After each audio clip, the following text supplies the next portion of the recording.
अपने रामायण मंडल को बहुत बहुत धन्यवाद दूंगा।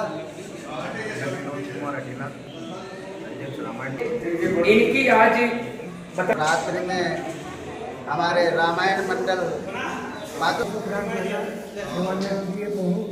और गुरु जी का शिष्य हूँ। पूरी हमारी भारतीय संस्कृति के अनुरूप और संत महात्माओं का आशीर्वाद हमें हमेशा मिलता रहता है। इनका कार्यक्रम हमारे अखिल भारतीय चतुर्थ संप्रदाय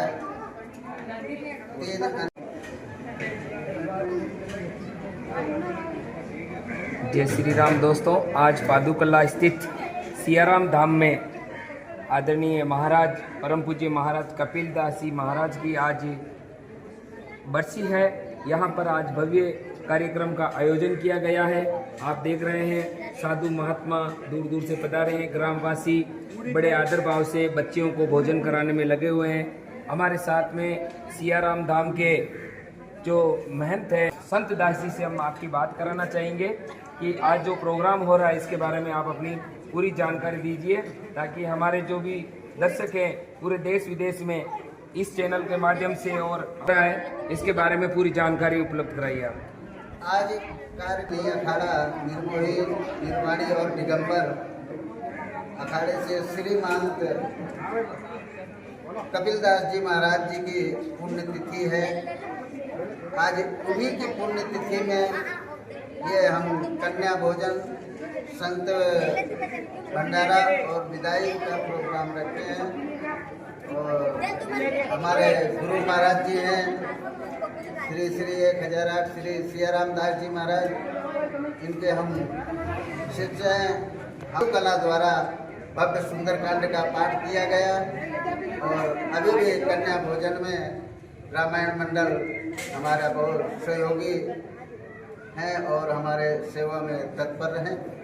मित्रों, एक बात कहना चाहूँगा कि पादुकला में यानी कि मैं पूरे राजस्थान की ही बात कर लूँ तो भी कम रहेगा, क्योंकि पादुकला में एक रामायण मंडल है जो निस्वार्थ भाव से जगह जगह सुंदरकांड, जगह जगह रामायण का पाठ निस्वार्थ भाव से करते हैं, बिना किसी मेहनताने के। और कहीं पर भी कोई भी प्रोग्राम होता है वहाँ पर अपनी पूरी सेवाएं देने में कोई कमी नहीं रखते हैं।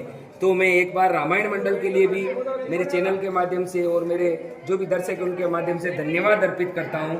और हमारे साथ में महाराज जी और मौजूद है, इनसे भी बात करेंगे। महाराज जी ये हमारे साथ में रामचंद्र दास जी महाराज हैं, इनसे भी हम बात करेंगे कि आप कहाँ से बता रहे हैं, आपका पूरा परिचय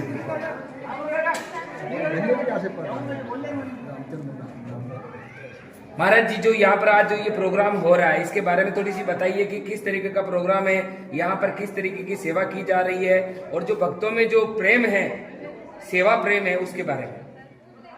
यहाँ कपिल दास महाराज का अंतिम संस्कार हुआ है, इसलिए उसका प्रोग्राम हो रहा है।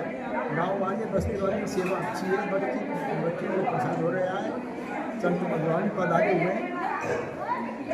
अब हमारे जो पादुकला का जो रामायण मंडल है, जो यहाँ पर जो यहाँ के जो कार्यकर्ता है उनके जो सेवा दे रहे हैं उनके लिए सेवा फ्री है।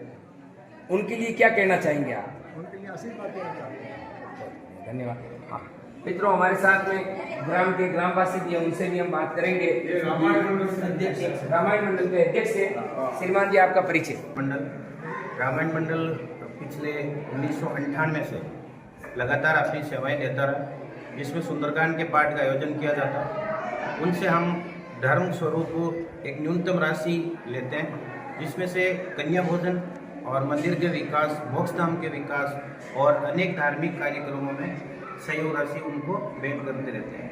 और उस राशि के माध्यम से ऐसे निर्धन परिवार हैं जिनके आय का कोई स्रोत नहीं है, उनके बच्चों के पढ़ाने का खर्च, लालन पालन, उनमें रामायण मंडल का सहयोग रहता है। एक बात कहना चाहूंगा कि सर, जो रामायण मंडल जो एक निश्चित जो शॉर्ट राशि लेते हैं वो कोई निश्चित नहीं है कि अगले की अगर हिम्मत नहीं है तो नहीं देवे तो भी है ना। तो मित्रों, एक बात ये कहना चाहूंगा कि पूरे देश में जितने भी जो भी देख रहे हैं इस चैनल के माध्यम से कि ऐसी धार्मिक संस्थाएं हर जगह पर होनी चाहिए और ऐसी धार्मिक संस्थाओं का सभी को सहयोग करना चाहिए। मैं आपको कहना चाहता हूं कि ये न्यूनतम राशि जो लेते हैं। अगले की अगर इच्छा है तो भी दे सकते हैं, नहीं इच्छा है तो वो नहीं दे सकते हैं। लेकिन इनकी पूरी टीम है, मैंने भी इनके पार्ट बहुत जगह जगह पर देखे हैं, बहुत सुंदर झांकियाँ सजा करके और एक प्रोफेशनल तरीके से पूरे साज-बाज के साथ में ये रामायण मंडल अपनी प्रस्तुतियाँ धार्मिक कार्यों के लिए देता है। और भी हमारे जो भी ग्रामवासी उनसे भी हम कहेंगे कि आप भी कुछ अपने। श्रीमान जी, आपका परिचय। नागौर से हम आए हैं। नागौर में हनुमान मंदिर है, वहाँ के मोनी बाबा है, यहाँ इनके सियाराम जी के ये दादा गुरु लगते हैं, सियाराम जी।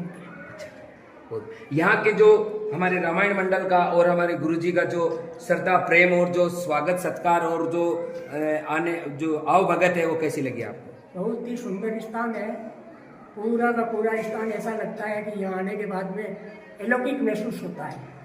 और यहाँ की जो सेवा भाव और सब कुछ है वो ग्रामवासियों का बहुत सहयोग है। और कन्याओं को विशेष तौर से 1000 के लमसम कन्याएं यहाँ भोजन करेगी। ये अति उत्तम कार्यक्रम है, मैंने पहली बार यहाँ देखा। आपको कहना चाहूँगा कि भक्तों कि 1000 कन्याओं को भोजन कराना बहुत ही बड़ी बात है। और कन्याओं को सबसे पहली बड़ी बात यह है कि कन्याएं जैसे ही इस आश्रम में प्रवेश करती है उनके चरणों को धो करके उनकी विधिवत पूजा अर्चना करके, क्योंकि कन्या एक माता जी का स्वरूप है, ऐसी भावना सभी में हम लोग रखते हैं। और हमारे साथ में और भी कोई बोलना चाहते हैं तो मैं राजकीय कर्मचारी हूँ, टीचर हूँ और कपिल दास महाराज का शिष्य भी हूँ। अच्छा। और ये रामायण मंडल का मेंबर भी हूँ। हमेशा ये कई सालों से परंपरा चल रही है, कन्या भोजन की हो रही है, उनके चरण प्रक्षालन का साथ उन्होंने देखा है। इन्हीं से हमें प्रेरणा मिलती है कि इस मानव जीवन में आए हैं तो शाम को अपना जो फ्री समय होता है सुंदरकांड पाठ करके उनसे जो राशि प्राप्त होती है वो धार्मिक। आप यहाँ आकर के निस्वार्थ भाव से सेवा भाव सभी की करते हैं, ऐसी मैं कामना करता हूँ। और इसी तरह सारे मंदिर जगमगाते रहे और सभी ग्रामवासी आनंद पूर्वक रहे, सुख समृद्धि बढ़े, यही हमारी मनोकामना है। जो भी जिस स्थान में भक्त सेवा में लगे हैं सभी का बहुत बड़ा आशीर्वाद है, धन्यवाद है। और मैं विशेष क्योंकि इस स्थान से रामायण मंडल हमारा शुरू से जुड़ा रहा है और अकथनीय जो है उनकी सेवा है यहाँ पर, और बहुत बहुत बधाई के पात्र है, साधुवाद के पात्र है। मित्रों, एक बात मैं कहना चाहता हूँ कि कहीं पर भी आजकल क्या है कि जो भी सत्संग है, जो भी सुंदरकांड है, रामायण है, कि ये एक तरह का एक, मैं कहना तो नहीं चाहूँगा लेकिन कह सकता हूँ कि एक प्रोफेशनल एक धंधे की तरह हो गया है। लेकिन हमारे पादुकला का जो रामायण मंडल है उसको हम प्रोफेशनल तो कह सकते हैं लेकिन धंधा नहीं कह सकते, क्योंकि वो जो भी 2 पैसे आते हैं वो धार्मिक कार्यों के लिए ही लगाते हैं। ऐसे रामायण मंडल के लिए भी मैं सैल्यूट करता हूँ और मैं परम गुरु से प्रणाम करता हूँ, निवेदन करता हूँ कि इन पर आपकी कृपा दृष्टि जरूर बनाए रखें, साधु महात्माओं का भी आशीर्वाद इनके ऊपर बना रहे और साथ ही इस आश्रम में हमेशा खुशहाली बनी रहे, ऐसे ही आने जाने वालों की सेवा। ये कहना चाहता हूँ, क्षमा चाहता हूँ।